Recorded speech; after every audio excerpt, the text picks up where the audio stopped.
Hello again. Hi. Hi. Hello. Thank you guys.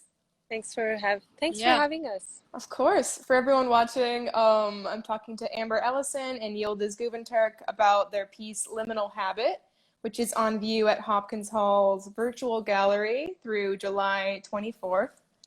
And this event is going to be part a conversation between the two artists and then a discussion between all three of us. So whenever you guys are ready, please begin. Cool. Do you want to? Yes, flip it. So basically what we're doing now is we want to give a tour in the space that we've been working with. Originally we were thinking about doing it at Hopkins Gallery, but because everything was shut down, so we decided to take the project indoors. This is usually our habitat. This is where we live. And we're just going to have a tour to the spaces that we work in.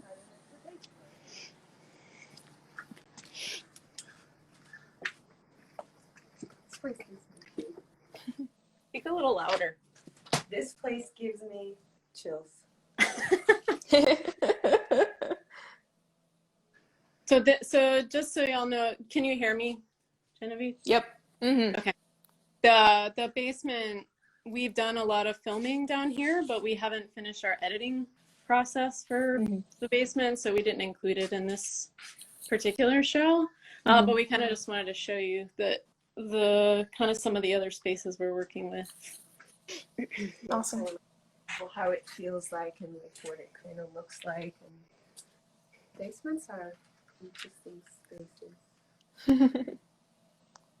I think particularly this one because it's a basement, but it's also everything is everywhere. It's kind of all over the place. It was really interesting to spend more than 20 minutes in this space. Yıldız did not like dancing in the basement.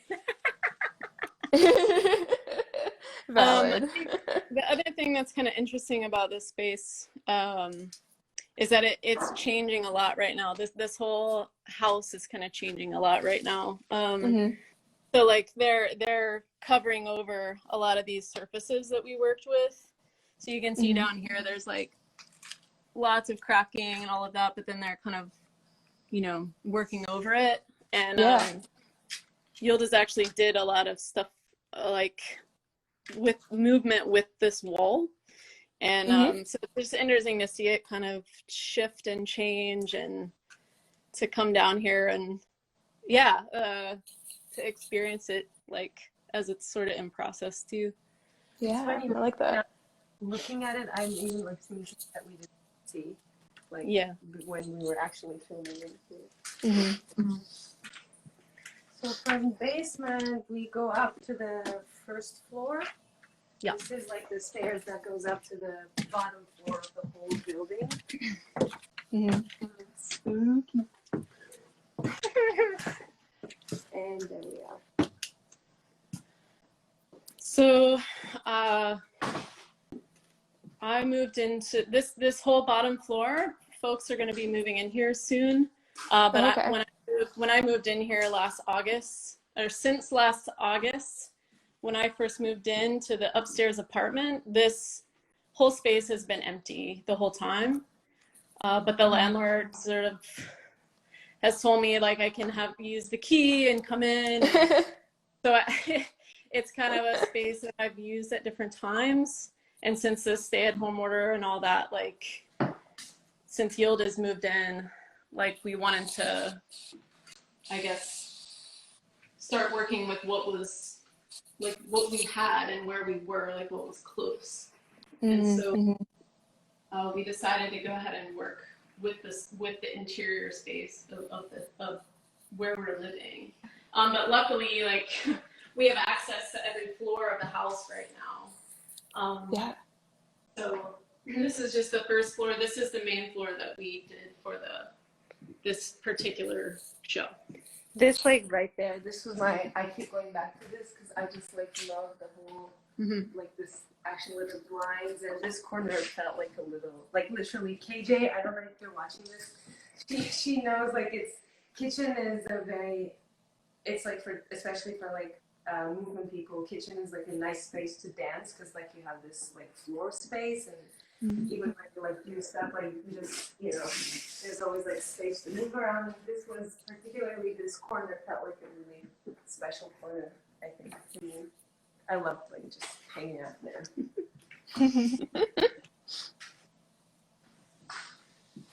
This is the living room, which was the first room, right? I think we started exploring. Yep.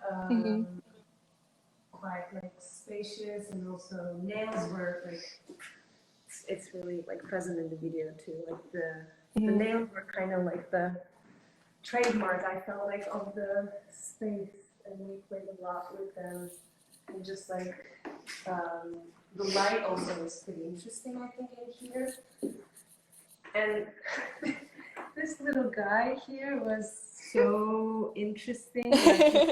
So it's something is like really, like we both felt, I think, drawn to it, and it kind of, we talked about it too, it like reminded us of this it's Caravaggio. Yeah. From that, like the incredulity of Thomas. It's like this whole thing like that you can actually like put your finger in. And anyway, but yeah, it's like something very interesting about the whole thing. Do you know how that hole like became a part of that window, or was it just there when you moved in, Amber? It's been there ever since I've been like exploring this space, but it's actually gotten some new cracks lately. I'm not really sure. I think they pushed. They're working on this space too. So this whole space is also changing, like as we speak. So what you see in the video, if you've watched the videos, like they're not going to be exactly like, these rooms are changing. So yeah, that's really interesting. Yeah, thinking about how like the house is changing, it's getting old, but then how like the ownership of these rooms is changing too. Definitely. Yep. Yeah. Ownership is like a very key question, I think, for this. I think. Yeah, because it's not a house that we own. Like, we live here, right? And so I think that's part of what we are processing, is what it means to like try to make a home when you know it's like transient and temporary. So yeah, this is what we dubbed the playroom. Yeah, it was a very interesting. I mean, all of them. I feel like I'm saying it for every room now. It's like it was a very interesting because like each room had its own. I felt like, and I think we both felt like each room had its own vibe, and like we called for a different kind of movement. Although like, because it's literally like an empty space, but you kind of have associations with what it looks like with the objects and stuff. And we'll talk about it more. I don't want to get into too much detail, but it's like, yeah, we called it Playroom because like we kept playing with the curtains and like kind of messed around like what it looked like, and I remember like saying that it actually reminded me of my childhood bedroom of some sort, even though like it literally, it's like an entrance, so it has a door with a non-existing patio. So yeah, it's interesting like how it actually can remind you of something else than it actually is. But right. That's like part of the process too, in a way. Not anymore. No, but if you can, it's fine. It's not too dark. This was not here. So this is the wardrobe room, because there's this like wardrobe. Oh wow! Yeah. Into the wall over here. What a cool piece. Right, I know. In the wardrobe room video, Yıldız is really experimenting with that space. It's a really fun video. Yeah, it's a great one to watch. Yeah, it kind of, I mean, I have to tell it. I felt like this was, the thing that I told Amber when we were filming here, it just felt like somebody broke up with someone in this room. It like had that kind of, it's like really, you know, I was like, somebody broke up with someone in this room. Super like, there's like this tenderness or like sad tenderness or something about it. Anyway, it's the spooky part of the project. Yeah. And This is probably like the most transformed. Has nothing to do with what it was when we filmed. So this room doesn't look anything like the space did when we actually filmed in it. We also combined this room with the other room that we were just in.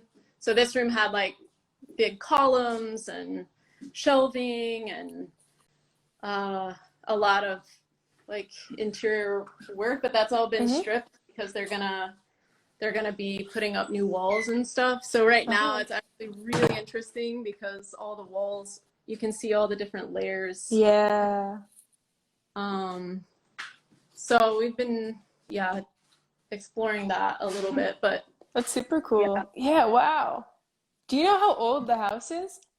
Ooh. The landlord has told me probably around like 1890s. Wow, yeah. Wow. That's So much it is history. old, and a lot of different people have, you know, owned it, and I mean, but for quite like decades now, it's been basically a rental property with apartments, and it's really been torn up a lot. And but yeah, I'm really actually interested too in the history of the house and like the ownership and I mean, I think there's a lot there, but it's hard to find information about it actually. Right. Random objects. So. Okay, All right, want to go up? Yeah, let's do that. Sweet. We're going out of the first floor now, and we're going to go up to the attic. Okay. So one of the things that one of the reasons I wanted to move into one of the apartments here was because of the attic space. And so yeah. This is the stairs up to our apartments. There's two different apartments up here, and a hallway of a bunch of red doors. Oh wow. There's 7 doors. That sounds 7 doors. 7 doors. Slightly menacing red doors. Yeah. Menacing. Oh, I like that word. It is menacing. So, but when I came up here for the first time, I was like, oh my God, I have to live here. On the house tour. Oh, So, wow. It's really incredible. It's so hot right now. It's like stepping into it. yeah, it's an oven. I can't even imagine. This was our makeshift studio in the spring. Oh, how sweet. Yeah. When we could actually like stand to be up here. But this space is initially really inspired me to work with the house, and I think that we haven't yet done any movement work up here or filming up here, but this is like the next phase, I think. Yeah. After once it's no longer an oven up here. There's like something really special about the attic too. I think like the ceiling is low, but it doesn't feel that way. Like usually I get really overwhelmed when like there's a low ceiling, but it has a nice, I think maybe because like the angle like of the roof somehow makes it really livable. Yeah, it isn't too harsh. I like it. Yeah. No, that's a nice color too, right there. That could be our next dance. Yeah, so it'll be fun to explore the space when we get to it. Basement first though. Are all of the things in the attic yours, or were some of the things there beforehand? Some of them were here. Some of them were here before, and also there's like some stuff that we brought up to like make it a living space. Yeah. Since quarantine started, it was kind of like as like Amber said, it was kind of like a studio, and so a dance space. Yes. So okay, now we're going into my apartment where we can do the next portion of our interview. Our talk, wonderful. Yeah. Yes, of course. I'm excited to see the next iteration. All right, are you two ready for some questions? Yes. Cool. Thank you so much for giving the tour. The house is beautiful. It looks so cool. I mean, it's old, it's beautiful. I really enjoyed seeing that. Especially having like watched your videos because you get like fragments of the house, but it was really exciting to see the whole thing. Love that. All right, so my first question for you, I know that reading about your piece, can you guys speak a little bit to the two pieces of writing that you used to inspire the piece? I'll say them out loud so people can look them up if they're interested, but Gaston Bachelard's The Poetics of Space and Sara Ahmed's Queer Phenomenology. So these are two texts you guys used to help in the creation of your piece. Can you speak a little bit to how you discovered them and how you use them throughout the creation? I mean, both texts were like familiar to both of us. It's just we had like our individual interests in them. Queer phenomenology, which I can speak to, is related to my like research interest too, which is like body. How does body orient itself into a space? What does it mean for body to extend itself to a space? And what is like being familiar with objects? And I think when we decided to collaborate on this project, it just like immediately popped in my head in terms of like how body, like what are the strategies that body develops, especially in terms of movement, to find a space for itself in a space, and like this whole process of orientation. And then when you're disoriented, there's movement starts because you're disoriented in the process of orientation. So that was the main idea from the book that we like translated into projects. Wonderful, yeah. And then for the other text, I can speak a little to that. I think a lot of what keeps coming back to me about it is like the relationship of memory and imagination. Like having these spaces that we've lived in and moved in, but also imaginary spaces that we've lived in and moved in through stories. So like growing up, I didn't have basements. I grew up in Houston. It would flood every August if we had basements. And like my grandparents had a 2-story house, but most of the houses I had were relatively like small and horizontal, and so a lot of my relationship to like basements and attics for a long time was really through accessing stories and in my imagination. And so it just when we started talking about like exploring the spaces of the house and the relationship from the basement to the attic space, it just made sense to like bring that text into it for a certain language around those things. Because I think there's a lot of like physical body, and you can correct me if I'm wrong, but like with queer phenomenology, like the body experience in the present and that sort of thing. Whereas with Poetics of Space, it feels more in the realm of kind of the imagination and the recollection of those things and what we do with those and like our own psycho-spiritual selves. Yeah, I think spirituality, like that's where Poetics of Space comes in like strongly. It's about that spiritual inquiry that we always refer to, like in the project too. Like how those little like tiny spaces, especially when you categorize them, what are the projections of that in the mind, and then how does that translate into movement? Like what does the body do to like recall, remember, and that's when queer phenomenology comes in. Like that's I think how we like put two texts in the dialogue together. Yeah, cool. Thank you so much for explaining all of that. I have one more question about Sara Ahmed's piece in particular. And so can you talk a little bit about how queerness can disrupt like the body's relationship with the space?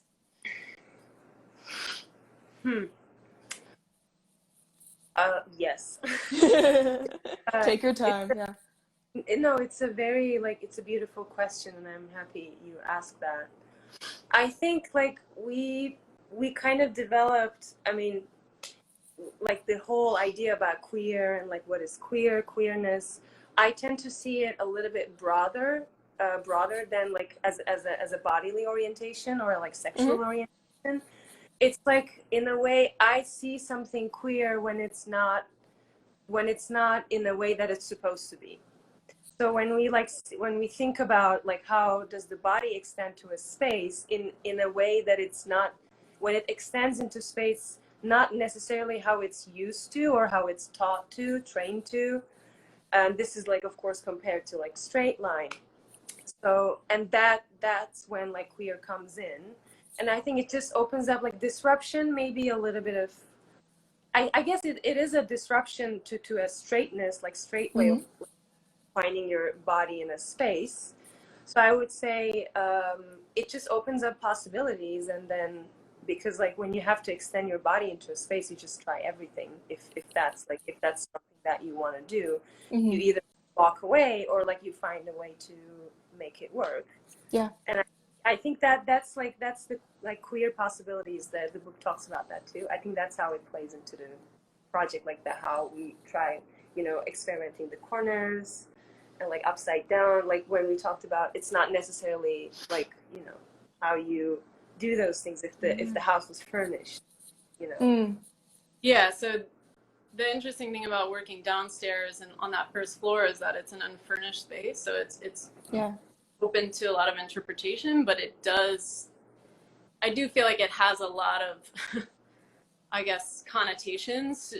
A kitchen is, you do certain things there, people would likely room in a certain place, like, but so I don't know if you want to talk to like, and I think you had asked a question about like archetypal spaces, which we can get to again later, but I feel like it's feel free, get into it. Like questions are I mean, especially I think for Yıldız, like as a movement artist, she uses like her body to express is and feelings and experiment. And I think you like to experiment. So most of what she did was improvisational. It was based on a kind of feeling and reaction to this open space, even though we saw it as a certain thing. So I don't know if you want to say something about the relationship of what you were saying to like an archetypal.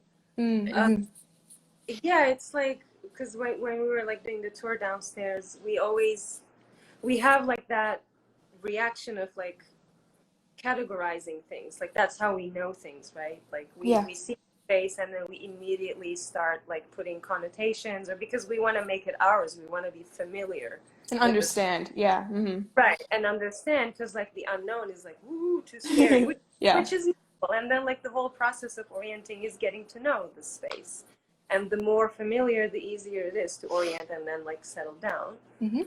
I think, it's just thinking about like archetypal, like we know it's like a potential living room. It doesn't have to be, but we know living room. So there's that aspect of knowing what a living room is.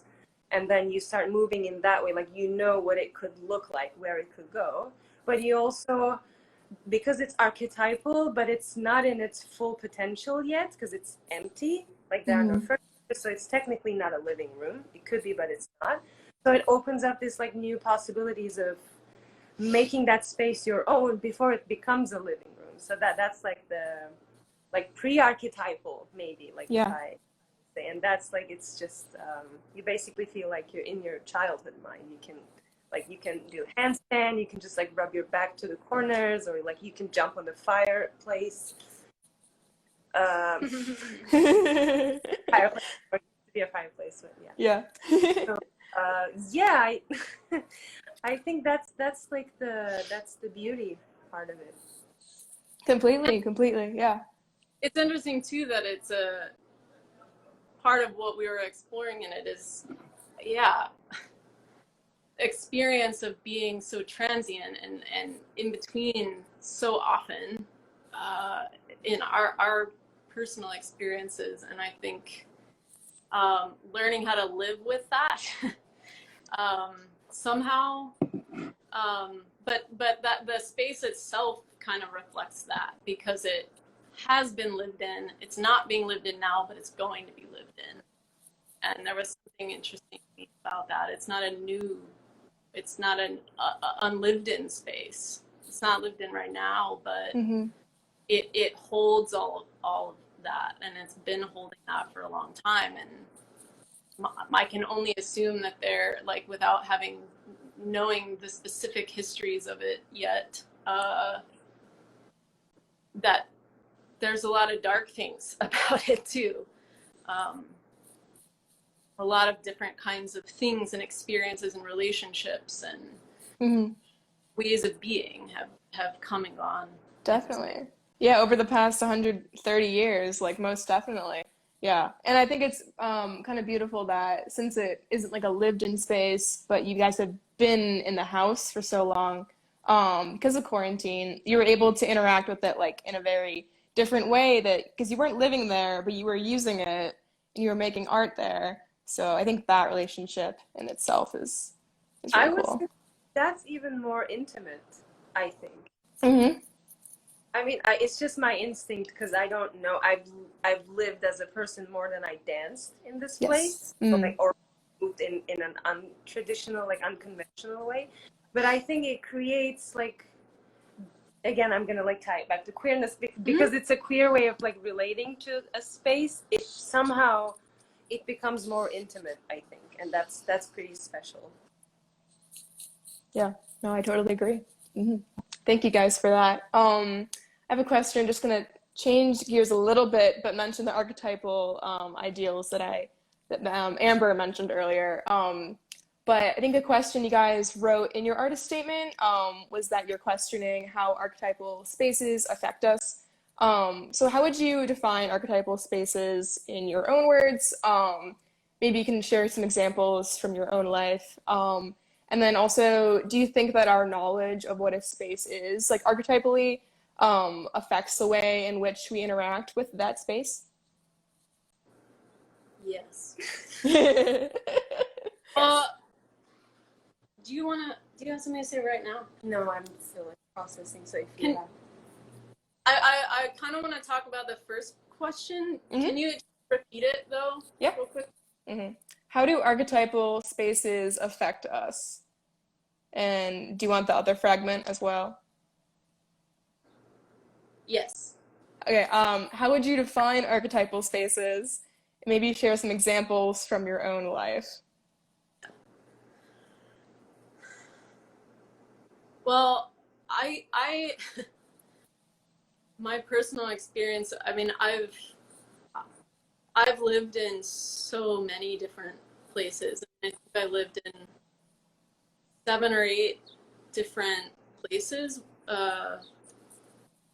until I left home at like 18. Wow, yeah. So I didn't have ever a sense of one house or one space that was home.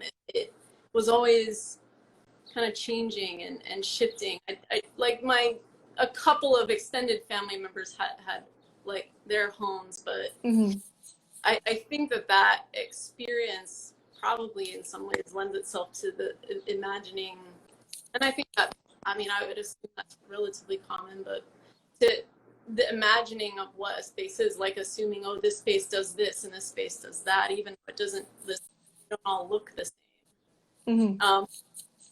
Like every location that you go, but I think in terms of the home, I guess I would develop some archetypal spaces based on like overlaps of my experiences, but then also imaginatively through books and movies, that like other places I saw on a screen or I imagined through a text. Like I said, I don't even remember the first time I ever like went in a basement.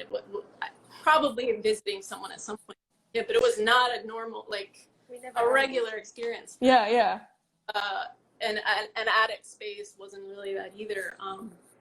But I mean, over the course of my life, I've spent time in, like, this house really reminds me particularly of one one really large house that I lived in. It was like a community house in England that I lived in for a little while. And I would say that house is the most, it's actually a physical representation to me, like an actual representation of an archetypal space. Like if I was imagining like what Gaston Bachelard was talking about, it would be that house. Mm-hmm. I think that there are those spaces, but yeah, I don't know if this is answering the question at all, but No, I'm totally getting that. Yeah, because there isn't, like, when you envision like a bedroom, there isn't like one definition of that, but you do, like, in your brain you layer the different bedrooms you've lived in, and the same goes for like, yeah, I get your kitchen or your living room. So I get that. And also for like the basement in an attic, there's something that I feel like, especially in like children's stories, there's like a lot of mystery in like what's in the attic or like what's in the basement, opposed to like the other more like regular floors in a house. So I totally get what you're saying about that, Amber. I feel like it has something to do with what you like, our action in that space, what we do there, what we would imagine we do there. But it's related to the body.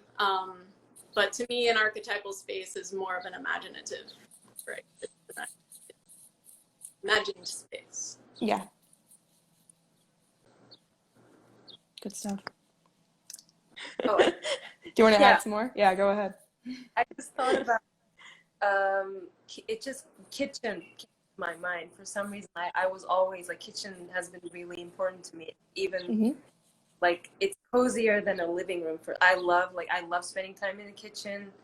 I love like reading or like cooking, or like if my mom or my stepmom or my grandmother, whenever they were cooking, I just loved like sitting on the counter and like talking to them. And I feel like that's one of the archetypal spaces that I immediately think of. I think it plays into like feeling home, like searching for a home. So like I feel like if I'm comfortable in the kitchen, then I feel home. Like that's how it affects me, like in a way. And I do think different spaces, because like in our apartments here, they're essentially 2 rooms apiece. It's not like downstairs, it's not a larger apartment, but yet we are finding ways to arrange the space that makes room for the architect experience of those places, like a living area. Like I always have to have like a reading nook, or I like go crazy. So it doesn't have to be a big place, but it just has to be like a place I can go, even if it's sitting in the same room as my bedroom and living room. Yeah. It is. Yeah, I know that, like, for me, when I couldn't go to the library anymore, like when the library's closed, I had to find a place that was like my study place, because I never did work like at home at all. And I know a lot of people had to do that, especially when like work and schoolwork moved online.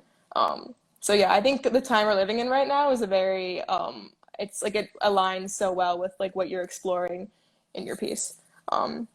I want to talk a little bit about movement in particular. And so the movement in the piece, it enacts memory with the full body, so not just like one part of the body.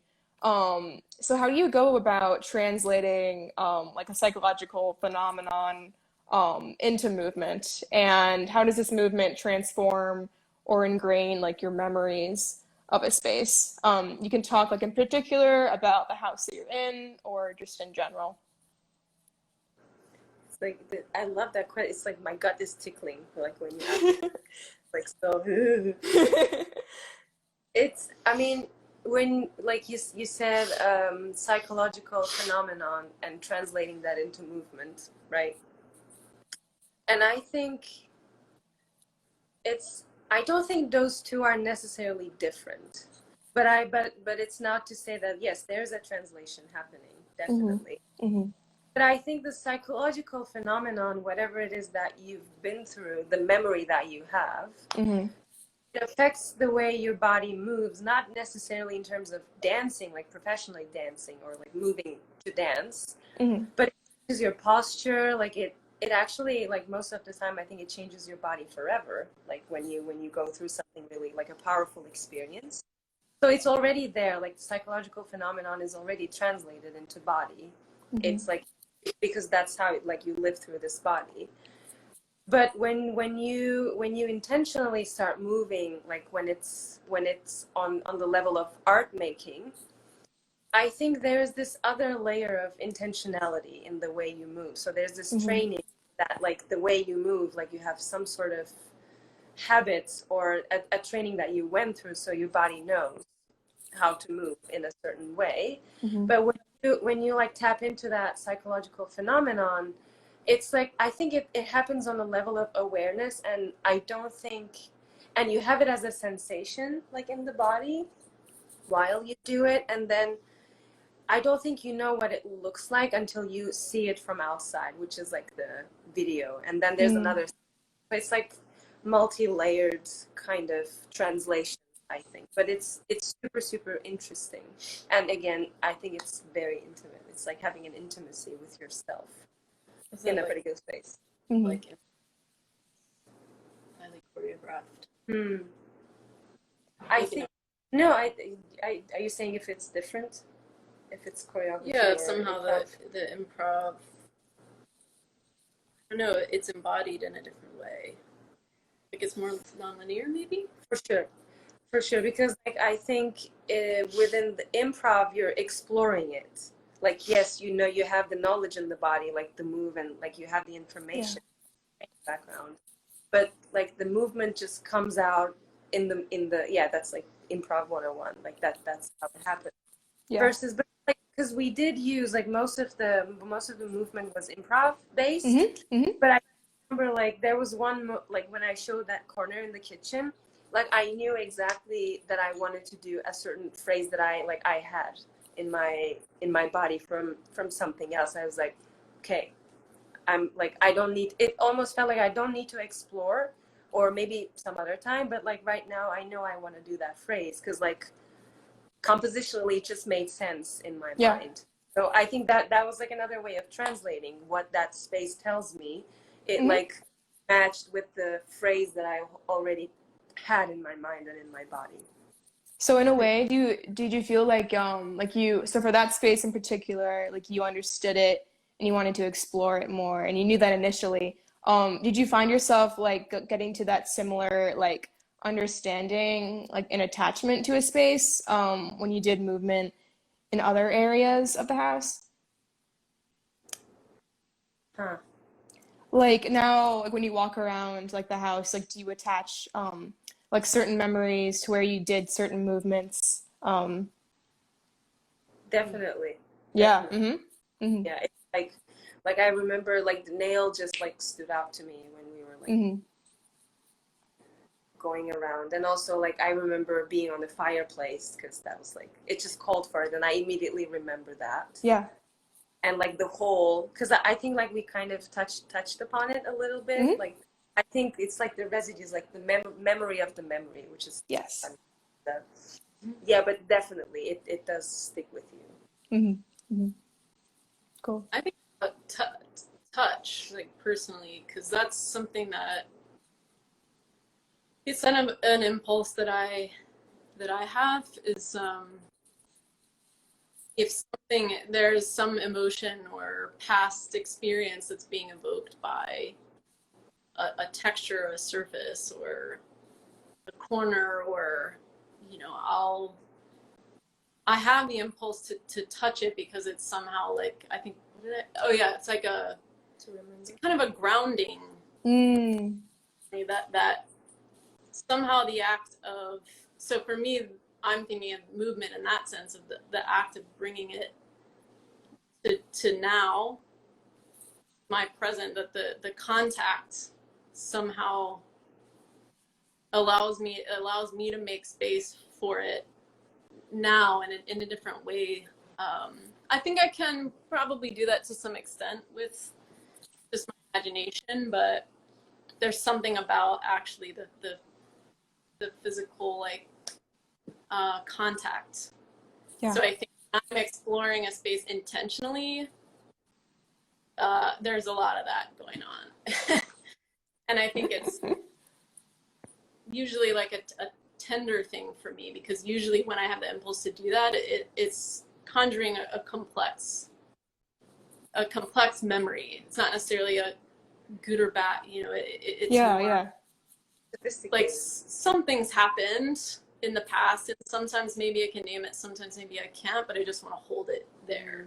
Yeah, you're feeling it on a deep level, and you want to hold it, understand it. Yeah, you can do certain spaces that they're obviously like, I mean, I know we're concentrating this mostly to like a home space, a more intimate or like domestic space, which is really important for us. Yeah. But I do occasionally I'll start thinking about what some of that means in like a more public space, and in a space where you aren't allowed to touch things, where you aren't welcome in every kind of space, where not everyone is welcome in every kind of space. And I even think about that with this house, like who has never been allowed to live here? Who, there's just a lot of layers to that. But I think that but when I have the opportunity to make physical contact with something, I usually take the opportunity. Touch is no joke. It's it's serious, and it's like we talked about it like before too. You touch to know, and also like remember, and to know and to remember, they go hand in hand. Like you touch to know what it is now, and to remember what it was then, and then like you have like the present connotation of whatever it is that you're looking for, or like trying to understand. So yeah. And when you said that, it reminded me earlier when we went to that one room where the wall is being taken away, and you can see the different layers, you can touch them, and you feel like the history in a way. So you are in a way like touching it to understand what once was there and what is still there, which is cool. It's cool you can do that. Thank you guys for that lovely explanation. Talking a little bit more about the medium that you used for this piece, what are the differences between capturing movement and the movement in video versus using still images? I can start.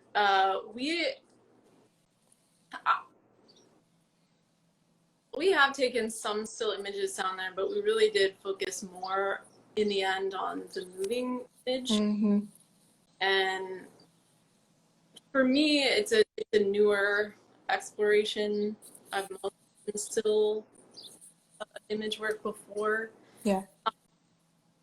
And so I'm still learning what it is for me. But I think the part that was really fascinating, or that is really fascinating to me in video work, is the editing process, because there are different ways of working with it, but personally it's with this project it has been more of a very intuitive, more nonlinear approach to it. And I think as best we can in a one video we're trying to relate all these pieces to one another. We've talked about, like, if we were in a physical location, how might we present this stuff that's different?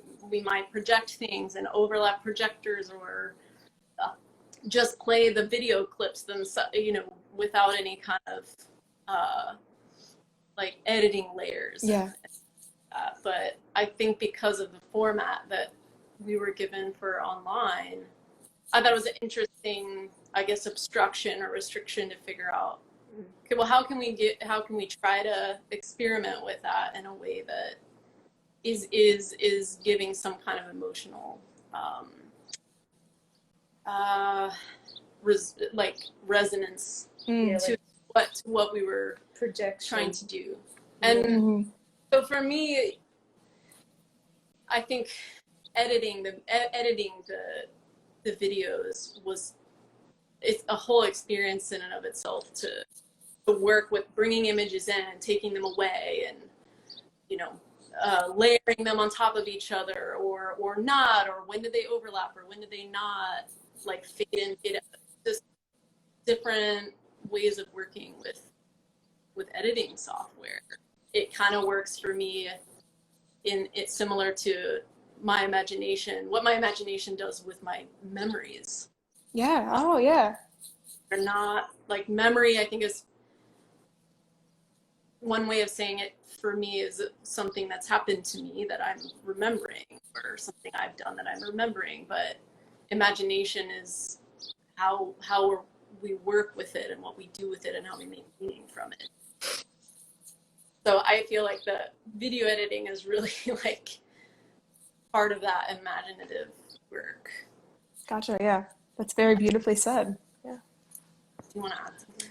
Yeah, I'm just thinking about, like, because we mostly used filming and we took turns to, like, I moved a bit more, but I also like had a camera too when I was like in Amber, or like the spaces, and like we have like two different visions in the movies too. I think it's like really interesting too. Like, so how do we capture, like, what is the difference and what are the overlaps in our, like, both of our visions? I'm just thinking about, like, because Catherine Logan, who graduated this year, I'm like, my mind's like this year. Ages ago. Her thesis project, the Maya project, called I was a dancer in there. I worked with her, and she works with camera and, like, what does it mean to capture something, and, like, what are the different angles. And I think it resonates with me a lot when I was, like, working with Amber. So, like, how do I choose? Because I wanna create a sensation. I wanna project a certain kind of emotion when, like, as a naked eye, when I see Amber into the space or the wall or whatever that space is. How do what should I do? Like, what's the angle or what's the sensation that I feel when I see through the camera versus my naked eye, so that I can, like, still represent or, like,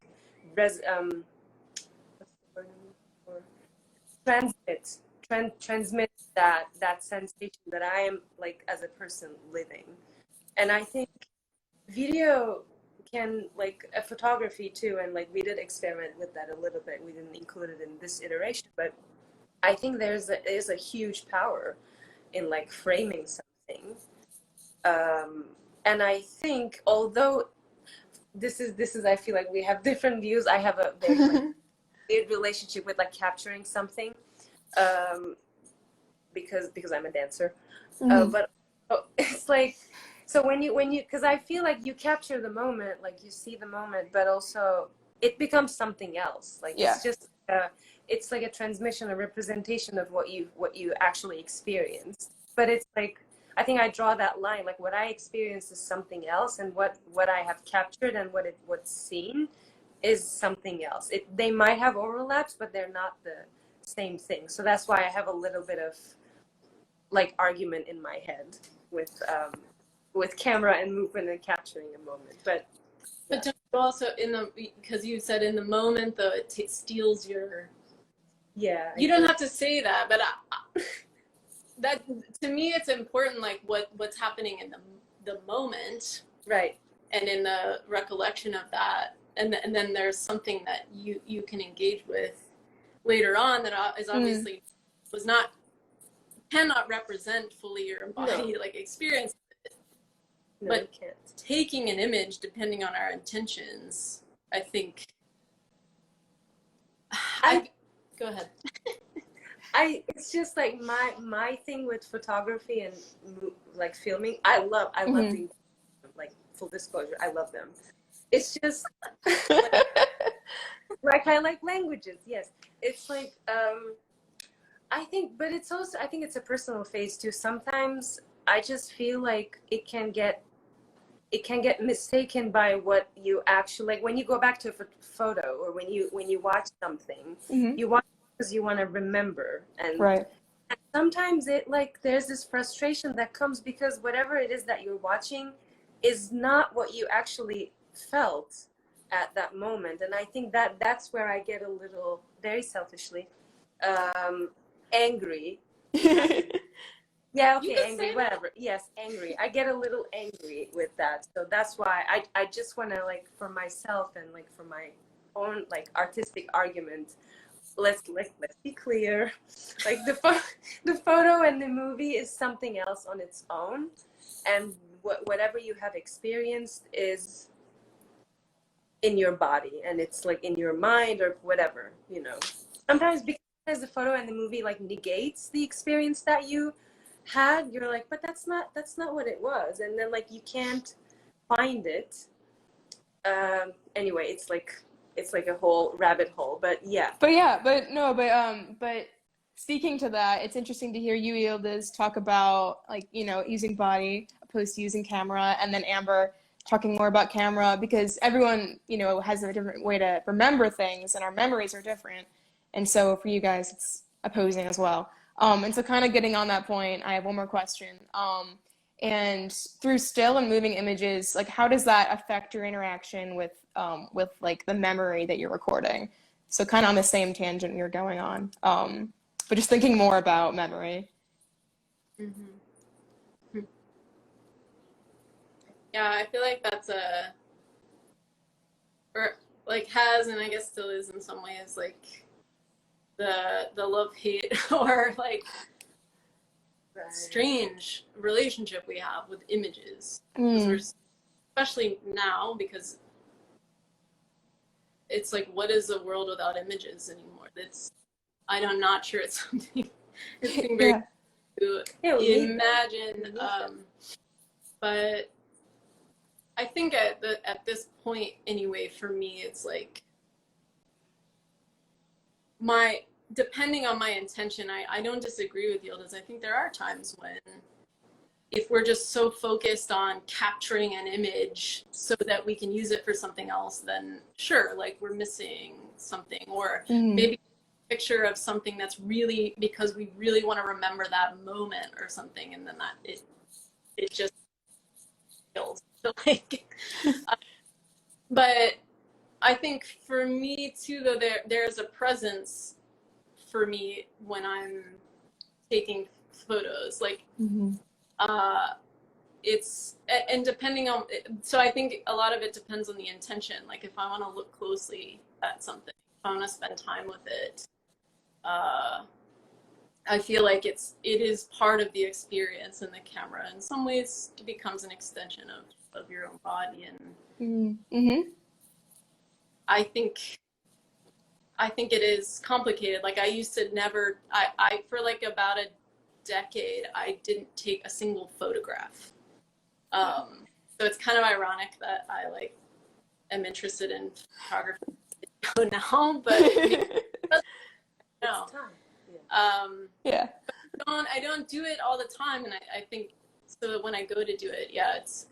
So I would say it inevitably affects your memory when you're doing it in that, but it's part of the experience. So like in this project specifically, I was using an app on my phone and using the phone because the ergonomics of a phone are so different. like a video camera or even like DSLR camera. They have different things that they can do and different qualities, and the interesting thing about that is I felt like it just was another like actor in the space. It became part of the body and the interaction, like with what Yıldız was doing, and even if it like backed away. So like I don't have a negative necessarily, or maybe an erasure experience yet of photography and moving image. I think some people legitimately do have that experience. But I do think that once you've done it and then you put it in an editing process, or you print it, or you show it, or you share it, it does become something else. And it is, to me, an invitation to the framing is part of like limiting the scope of it in order to like invite like the imagination to go somewhere with it or do something with it. And again, like it totally depends on what kind of images you're taking and what your purpose is with that. I mean, it's just not the same in every scenario, and you have different considerations depending on what you're with the, and what your intention is there. But this project, because it was us and it was a space, you know, there was a lot of, like there was a lot we could do and explore. And so my memory of it is with the camera, but it doesn't, but I still have that, like a sense of being present to it. Yeah. But when I watch videos, I'm like, wow, this is something different. That's why I think editing is like super important. It's like magical. When you edit it, it actually does become close to what you experience. You can be like, oh, this is what it felt like. Like, because you can like play and like twist the image and like do, you know. Yeah, in a way you're kind of playing with the memory and like moving around the order and stuff. And it does kind of change, but like in a good way, how you remember that moment. Yeah. Like taking back the memory. Yeah, I mean, it's a translation. Right. What we were trying to present is one translation. Like we could have done lots of different things, and we might still, but for that kind of first experimental phase of all of it. Yeah, I keep forgetting that it is an experiment. Yeah, we didn't know what we were going to do when we started. But I think, the video editing it provides a lot of possibilities, I think, in presentation. Yep. All right. Thank you two so much for this conversation. It has been wonderful. Yıldız and Amber, I love seeing your house as well and seeing the place where the magic happened and your piece was made. For everyone interested in checking out Yıldız and Amber's piece, you can go on Hopkins Hall Gallery's virtual gallery and see Liminal Habit. It's going to be on view until July 24th. All right. Thank you two so much. And thank you everyone for watching. Also a shout out to Rebecca Ehrman for helping me write those questions. Loved collaborating with you on that. Yıldız and Amber, thank you. Yeah, thank you for doing Of course. this. Urban art space, of course. So, yeah. Of course. All right. Have a great night, you two. Thank you for coming. Thank you for coming.